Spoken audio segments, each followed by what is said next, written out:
Endless darkness surrounds my psyche.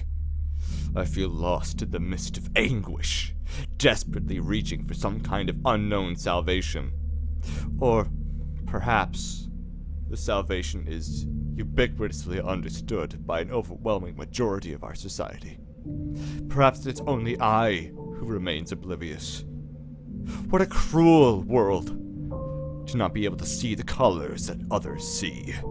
The eternity that I've spent enduring this darkness has taken its toll on my body.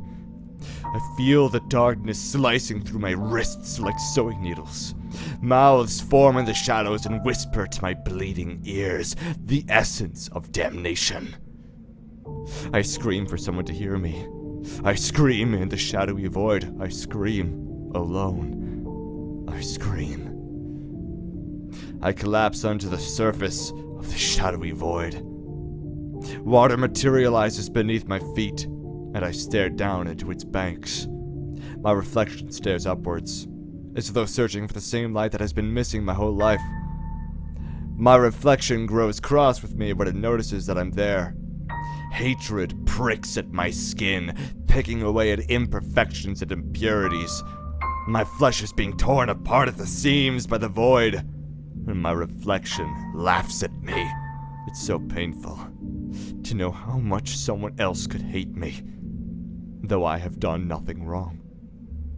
Arms reach from the waters and pull me beneath them. I feel the water pressure scratch at my skin. It hurts. What remains of my flesh is to be covered in scars.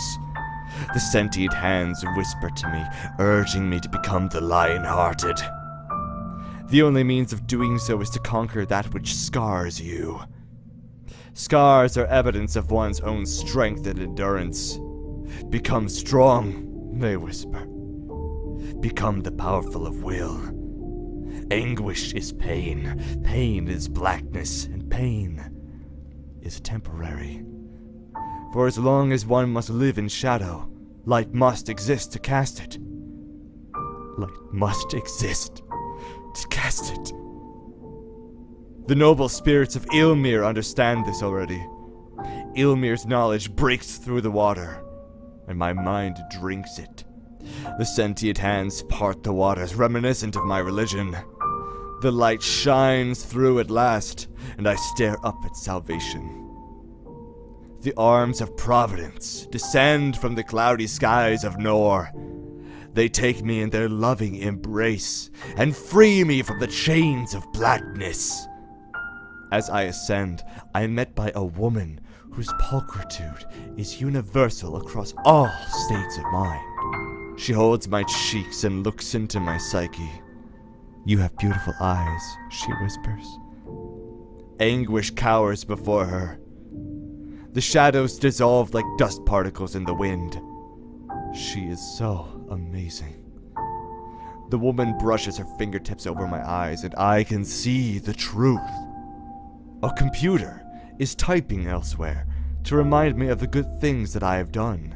A pen is drawing a picture of a man wearing a smiling mask. A world of the mind spawns into creation. A world that wasn't supposed to exist, but does so anyways. I feel happy. Ylmir itself smiles with this woman. Joy abound, joy abound. For as long as you can create more than they can destroy, you will always find a reason to smile with Ylmir. Peace is restored.